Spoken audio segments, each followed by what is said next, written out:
অবশেষে তার জীবনে কিছুটা স্থিতিশীলতা দেখা দিল। বছরের পর বছর কাটতে লাগলো, তবু কোথাও যেন এক শূন্যতা রয়ে গেল। সারা রাদিয়াল্লাহু আনহা বুঝতে পারলেন এ আসলে সন্তান না হওয়ার শূন্যতা। বিশেষ করে ইব্রাহিম আলাইহিসসালাম ছিলেন অত্যন্ত নম্র প্রকৃতির মানুষ। আমরা তার জীবনের কথা বলতে গেলে মূর্তি ভাঙা আর কোরবানির গল্প বলি দেখে তার ব্যক্তিগত জীবনে যে তিনি কতটা সরল, কতটা আন্তরিক ছিলেন তা সচরাচর উঠে আসে না। তিনি বাচ্চাদের অত্যন্ত ভালোবাসতেন এবং সেই মর্মে রাসূল সাল্লাল্লাহু আলাইহি ওয়াসাল্লাম একবার স্বপ্নে দেখলেন একটি মনোরম বাগানে একজন ব্যক্তি দাঁড়িয়ে আছেন এবং তার সাথে অহরহ শিশু খেলা করছে, আনন্দ করছে, এবং সেই মানুষটি ছিলেন ইব্রাহিম আলাইহিসসালাম। এবং সেই শিশুগুলো ছিল দুনিয়াতে যারা শৈশবে ইন্তেকাল করেছে, এবং তিনি শিশুদের এতটা ভালোবাসতেন দেখে জান্নাতে সেই শিশুরা তার সাথী হবে এবং অনাবিল আনন্দে তার সাথে সময় কাটাবে। ইব্রাহিম আলাইহিসসালামের বয়স তখন আনুমানিক 85। মা সারারও বয়স হয়েছে অনেক। মা হওয়ার বয়স নিঃসন্দেহে পার হয়ে গেছে, কিন্তু তিনি খেয়াল করলেন হাজেরা তখনও যুবতী এবং তার পক্ষে মা হওয়া সম্ভব ছিল। তার স্বামীর প্রতি প্রবল ভালোবাসা থেকে মা সারা ইব্রাহিম আলাইহিসসালামকে বললেন তিনি যেন হাজেরাকে বিয়ে করে ফেলেন। একজন পুরুষের জন্য কখনোই বোঝা সম্ভব না একজন স্ত্রী নিজ থেকে এমন একটি প্রস্তাব দিতে হলে তাকে কতটা নিঃস্বার্থ হতে হবে, কতটা বিসর্জন দিতে হবে।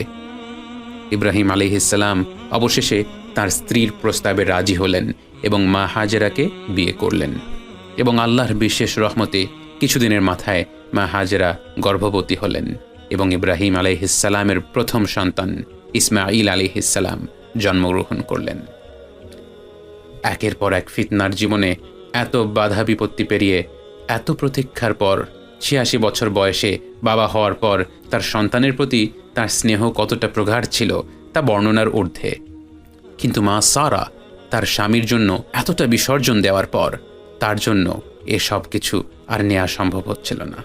তিনি ইতিমধ্যেই ইব্রাহিম আলাইহিসসালামের খুশির জন্য যা করেছেন তা হয়তো কোনো মানুষের পক্ষেই করা সম্ভব ছিল না, কিন্তু তার স্বামীর দ্বিতীয় সংসারের আনন্দের নীরব প্রত্যক্ষদর্শী হয়ে থাকা তার জন্য সম্ভব ছিল না। তিনি ইব্রাহিম আলাইহিসসালামকে বললেন তুমি হাজেরা আর ইসমাইলকে অন্য কোথাও গিয়ে রেখে আসো। প্রিয়তমা স্ত্রীর এই অনুরোধ ইব্রাহিম আলাইহিসসালামের জন্য অত্যন্ত কষ্টকর ছিল, কিন্তু যার সাথে জীবনের এতটা পথ একসাথে পাড়ি দেয়া, যার বিসর্জনের কারণেই তার বাবা হওয়ার এত বছরের ইচ্ছা পূরণ হওয়া, সেই জীবনসঙ্গীর কথা তিনি উপেক্ষা করেন কি করে? তিনি হাজেরা এবং ইসমাইল আলাইহিসসালামকে নিয়ে বেরিয়ে পড়েন এবং আল্লাহর ওয়াহী অনুযায়ী পাড়ি দেন বহু দূর পথ। তিনি তার গন্তব্য সম্পর্কে অবগত ছিলেন না। জীবনের সব পরীক্ষার মতো এই পরীক্ষার সম্মুখীন হয়েও ইব্রাহিম আলাইহিসসালাম পুরোপুরি ভরসা রাখলেন আল্লাহর ওপর। আল্লাহ তাকে ওয়াহীর মাধ্যমে পথ দেখিয়ে দিলেন এক ধূ মরুভূমির মাঝখানে। সেই জনমানবহীন অঞ্চলের নাম তখন ছিল বাক্কাহ, যা পরবর্তীতে মক্কা নামে পরিচিত হয়। আল্লাহর হুকুম অনুযায়ী তিনি মা হাজেরা এবং শিশু ইসমাইলকে কর্কশ সেই মরুভূমির মাঝে রেখে কোনো কথা না বলে ফিরে যেতে লাগলেন। পুরুষের প্রকৃতিই হলো সে সবসময় তার পরিবারকে রক্ষা করার চেষ্টা করে। তাদের নিরাপদে রাখার জন্য সে ব্যক্তিগতভাবে সকল প্রকার ঝুঁকির সম্মুখীন হতে প্রস্তুত।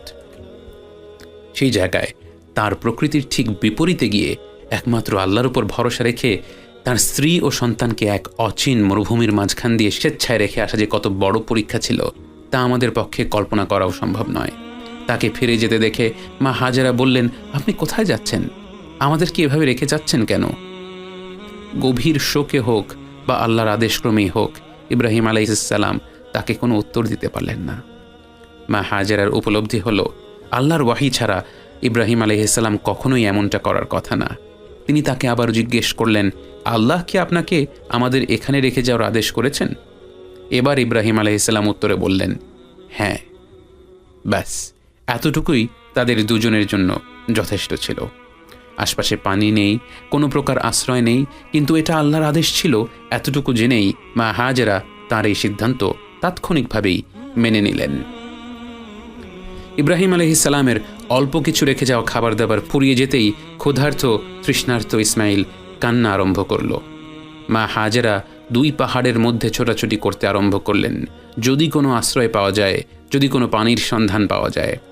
সাফা আর মারওয়া পাহাড়ে 7 বার তিনি এক মাথা থেকে আরেক মাথায় ছুটলেন, একটি মানুষেরও সন্ধান পাওয়া গেল না। কোনো মানুষের সন্ধান পাওয়া না গেলেও সাধারণ কোনো মানুষের চেয়েও অনেক মর্যাদাবান কাউকে আল্লাহ মা হাজেরার কাছে পাঠিয়ে দিলেন। স্বয়ং জিবরাইল আলাইহিসসালাম তার সামনে দেখা দিলেন এবং তিনি তার পায়ের গোড়ালি দিয়ে মাটিতে এমনভাবে আঘাত করলেন যে সেখান থেকে অঝরে পানি বের হতে লাগলো, এবং এমনভাবে পানি বের হতে লাগলো যেন গোটা উপত্যকায় পানি দিয়ে ভরে যাবে। মা হাজেরা তখন জাম জাম, থামো থামো বলে মাটি উঁচু করে সেখানে কুয়োর মতো বানিয়ে দিলেন, এবং সেই থেকে আজ পর্যন্ত আমরা সেই অলৌকিক জামজামের পানি খাই। তিনি যেভাবে আল্লাহর উপর ভরসা রেখে তার তাকদীর মেনে নিয়েছেন, আমাদেরকেও আল্লাহর উপর ভরসা রেখে আমাদের তাকদীর মেনে নিতে হবে। আমরা যেই সামাজিক অবস্থাতেই জন্ম নেই না কেন, আমাদের প্রত্যেকের জীবনেই চ্যালেঞ্জ রয়েছে। যারা আর্থিক সংকটে জন্ম নেন তাদের জীবনের চ্যালেঞ্জ একরকম, যারা যুদ্ধের মাঝে জন্ম নেন তাদের চ্যালেঞ্জগুলো আরেক রকম। মা হাজেরার মতো আমরা যদি আমাদের পরিস্থিতি মেনে নেই এবং আল্লাহর উপর ভরসা করি, তাহলে আল্লাহ আমাদের অবশ্যই সাহায্য করবেন। কিন্তু শুধু তাই নয়, প্রতি বছর পবিত্র হাজ্জে মানুষ মা হাজেরার মতো সফা এবং মারওয়া পাহাড়ে 7 বার সাই করে বা ছুটে চলে, নিজেকে মনে করিয়ে দেওয়ার জন্য যে শুধু আল্লাহর উপর ভরসা করে বসে থাকলেই হবে না, আমাদেরকে নিজ উদ্যোগে সমাধান খুঁজতে হবে। আপাত দৃষ্টিতে কোনো পথ, কোনো উপায় না থাকলেও সাধ্যমতো চেষ্টা করতে হবে বাধা অতিক্রম করার জন্য। আমরা যদি আমাদের সর্বোচ্চ চেষ্টা করি, তাহলে অলৌকিকভাবে ঘোর অন্ধকারের মধ্যেও আলোর পথ বেরিয়ে আসবে। ঠিক যেমন মা হাজেরার কাছে জিবরাইল আলাইহিসসালাম এসেছিলেন, তবে তিনি সফা এবং মারওয়া পাহাড়ে ছুটে চলার পর, তার আগে নয়। অলৌকিক জামজামের পানি দেখা দেওয়ার পর সে অঞ্চলে পাখিরা ঘোরাফেরা করা শুরু করল। কিছুদিন পর বনু জুরহুম গোত্রের এক ব্যবসায়ী কাফেলা সেখান দিয়ে ভ্রমণ করছিল। ধুধু মরুভূমির মাঝখানে হঠাৎ এত পাখির আনাগোনা দেখে তারা সেদিকে কৌতূহল নিয়ে এগিয়ে গেল। মা হাজেরাকে সেখানে দেখে বুঝতে পারল তার উপর নিশ্চয়ই আল্লাহর বিশেষ রহমত রয়েছে। তারা জামজামের পানি খাওয়ার জন্য তার কাছে অনুমতি চাইল এবং তার অবস্থানের প্রতি শ্রদ্ধাশীল হল। মা হাজেরা একটি শর্ত প্রদান করলেন যে তাদেরকে সে অঞ্চলে বসতি স্থাপন করতে হবে, এবং তারা সে শর্ত মেনে নিল। জামজামের কুয়াকে ঘিরে একটি নতুন জনবসতি গড়ে উঠল, যেখান থেকে প্রাচীন আদনানী আরব জাতির শুরু এবং যে গোষ্ঠী থেকেই পরবর্তীতে কোরাইশ বংশের উৎপত্তি। ইসমাইল আলাইহিসসালাম বনু জুরহুম গোত্রের লোকদের সাথে আনন্দে বেড়ে উঠতে লাগলো এবং তারাও ছোট্ট ইসমাইলকে অত্যন্ত ভালোবাসত। ইব্রাহিম আলাইহিসসালাম মাঝে মাঝে তাদের দেখতে আসতেন, কিন্তু ইব্রাহিম আলাইহিসসালামের জীবন মানেই যেন একের পর এক পরীক্ষা। জীবনের এই পর্যায়ে এসে ইব্রাহিম আলাইহিসসালাম একটি স্বপ্ন দেখতে লাগলেন এবং বারংবার এই স্বপ্ন দেখার ফলে তিনি দুশ্চিন্তায় পড়ে গেলেন। একটা পর্যায়ে তিনি বুঝতে পারলেন যে তিনি স্বপ্নে যা দেখেছেন তা আসলে আল্লাহর তরফ থেকে তার প্রতি একটি আদেশ। তিনি তার আদরের সন্তান ইসমাইলকে নিয়ে স্বপ্নটা দেখলেন, তাই তার সাথেই শেয়ার করলেন। তিনি ইসমাইলকে ডেকে বললেন, বাবা, আমি স্বপ্নে দেখেছি আমি তোমাকে কোরবানি করছি, তোমার কি মনে হয়, এর মানে কি? ছোট্ট ইসমাইল আলাইহিসসালাম তার বাবাকে বললেন, হে আমার আদরের বাবা, আল্লাহ যা হুকুম করেছে আপনি তাই করুন, ইনশাআল্লাহ আমি সবর করব। নিজের সন্তানের কাছ থেকে এমন উত্তর পেয়ে ইব্রাহিম আলাইহিসসালামের মনের অবস্থা কেমন ছিল তা আমাদের জন্য বোঝা অসম্ভব। একদিকে এমন কঠিন পরীক্ষার মুখে নিজের সন্তান এতটা দৃঢ় ঈমানের পরিচয় দিয়েছে, তা দেখে নিশ্চয়ই গর্বে তার বুকটা ভরে গিয়েছিল। সেই সাথে তিনি নিশ্চয়ই বুঝে নিয়েছিলেন এখন আর পিছু হটার সুযোগ নেই। এখন সময় এসেছে আল্লাহর হুকুম পালনের, নিজ সন্তানকে কোরবানি করার। নিজের মনকে শক্ত করে ইব্রাহিম আলাইহিসসালাম তার প্রিয় সন্তানকে নিয়ে হেঁটে চললেন তাকে কোরবানি করার জন্য। এরকম নাজুক মুহূর্তে শয়তান এসে ইব্রাহিম আলাইহিসসালামের সামনে হাজির হয়, মানুষের রূপ নিয়ে তার মনে সন্দেহ তৈরি করার চেষ্টা করে। ইব্রাহিম আলাইহিসসালাম তখন শয়তানের উদ্দেশ্যে পাথর মারেন। 3 বার শয়তান তার সামনে হাজির হয়, 3 বার তিনি তাকে পাথর মেরে সরিয়ে দেন।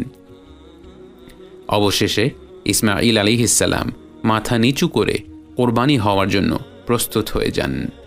ইব্রাহিম আলাইহিসসালাম আল্লাহর হুকুম পালনের জন্য নিজ সন্তানকে কোরবানি দেওয়ার জন্য ছুরি তুলে ধরেন এবং সেই মুহূর্তেই আল্লাহর ওয়াহী নাজিল হয়।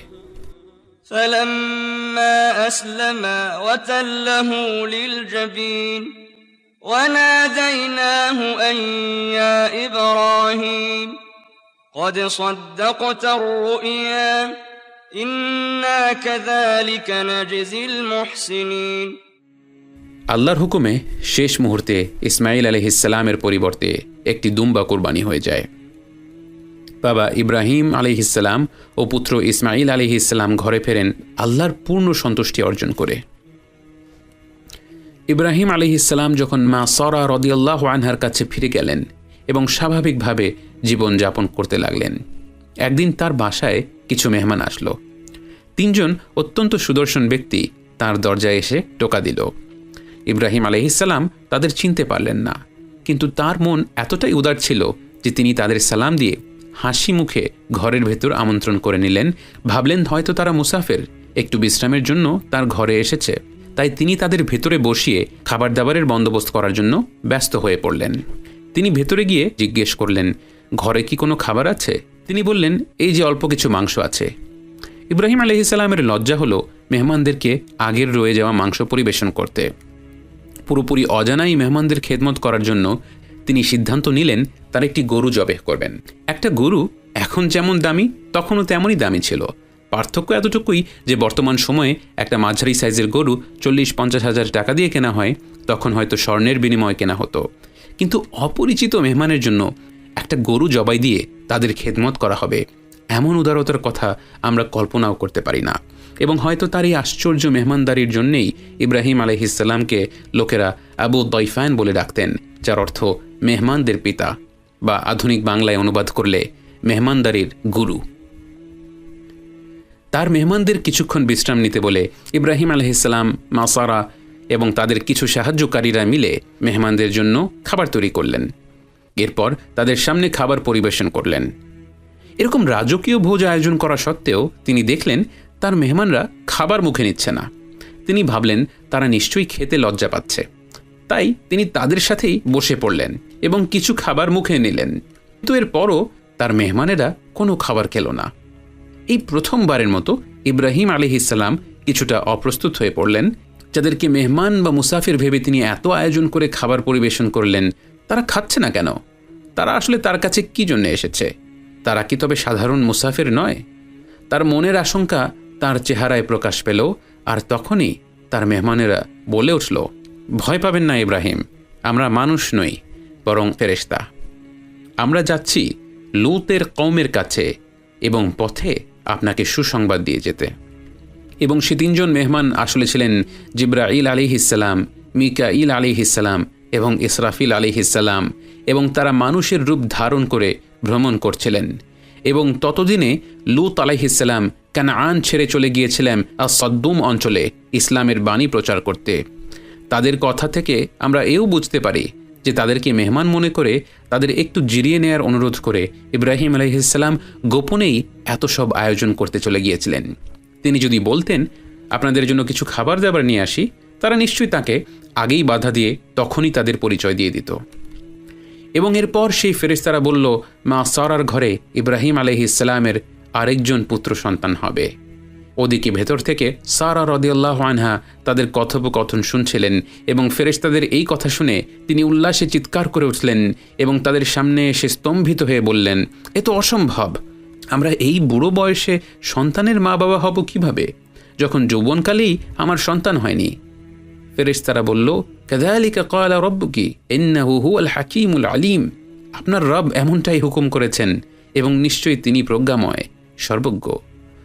এবং মা সারার গর্ভে ইব্রাহিম আলাইহিসসালামের যে সন্তান জন্মগ্রহণ করলেন তার নামই ইসহাক আলাইহিসসালাম, যিনি পরবর্তীকালে ইসরাইল নামে পরিচিতি লাভ করেন এবং তার বংশধরদেরই বলা হতো বনি ইসরাইল, এবং যিনি ছিলেন ইয়াকুব আলাইহিসসালামের বাবা এবং ইউসুফ আলাইহিসসালামের দাদা। ইব্রাহিম আলাইহিসসালামের কাছে এক পর্যায়ে ওয়াহি নাজিল হলো এবং আল্লাহ তাকে এমন একটি ঘর বানানোর আদেশ করলেন যেখানে একমাত্র আল্লাহর ইবাদত হবে। যদিও একটি মত রয়েছে যে কাবা নির্মাণের আগে সেখানে ফেরেশতারা আল্লাহর ইবাদত করত এবং এরপর আদম আলাইহিসসালাম সেখানে প্রথমে কাবা নির্মাণ করেন। এরপর নূহ আলাইহিসসালামের সময়ের বন্যাতে সে কাবা ধ্বংস হয়ে যায় এবং ইব্রাহিম আলাইহিসসালাম এরপর আল্লাহর হুকুমে সেখানে নতুন করে কাবা নির্মাণ করেন। কিন্তু ইবনে কাসিরের মতে আরও শক্তিশালী ব্যাখ্যা হলো আলী রাদিয়াল্লাহু আনহুর মত, যে তিনি বলেছেন ইব্রাহিম আলাইহিসসালামই প্রথম কাবা নির্মাণ করেন এবং তার আগে সেখানে হয়তো ফেরেশতারা ও আদম আলাইহিসসালাম আল্লাহর ইবাদত করতেন এবং হয়তো সেখানে কোনো এক ধরনের উপাসনালয়ও ছিল। কিন্তু কাবা বলতে আমরা যা বোঝাই তা প্রথম আল্লাহর হুকুমে ইব্রাহিম আলাইহিসসালামই নির্মাণ করেছিলেন। আল্লাহর আদেশ পাওয়া মাত্র ইব্রাহিম আলাইহিসসালাম কানআন ছেড়ে মক্কায় চলে গেলেন। তার আদরের সন্তান ইসমাইলকে জড়িয়ে ধরলেন এবং সে এখন আরেকটু বড় হয়ে গিয়েছে এবং তার সাথে আল্লাহর ঘর নির্মাণের পরিকল্পনা শেয়ার করলেন। ইসমাইল আলাইহিসসালাম তার বাবার সাথে এমন মহান উদ্যোগে সংযুক্ত হওয়ার সুযোগ পেয়ে মহা আনন্দিত হয়ে তার সাথে যোগ দিলেন। বাবা আর ছেলে মিলে ইটের পর ইট বসিয়ে এমন এক ঘর বানাতে লাগলেন যেখানে সেই সময় থেকে আজ পর্যন্ত এবং সময়ের শেষ পর্যন্ত কোটি কোটি বান্দা আল্লাহর ইবাদত করতে আসবে। এবং তারা কাবা ঘর বানাতে বানাতে আল্লাহর কাছে দোয়া করতে লাগলেন, রব্বানা তাকাব্বাল মিন্না ইন্নাকা আনতাস সামিউল আলিম। আমাদের রব, আমাদের কাছ থেকে এটা আপনি কবুল করে নিন, নিশ্চয়ই আপনি সব শোনেন এবং সব জানেন।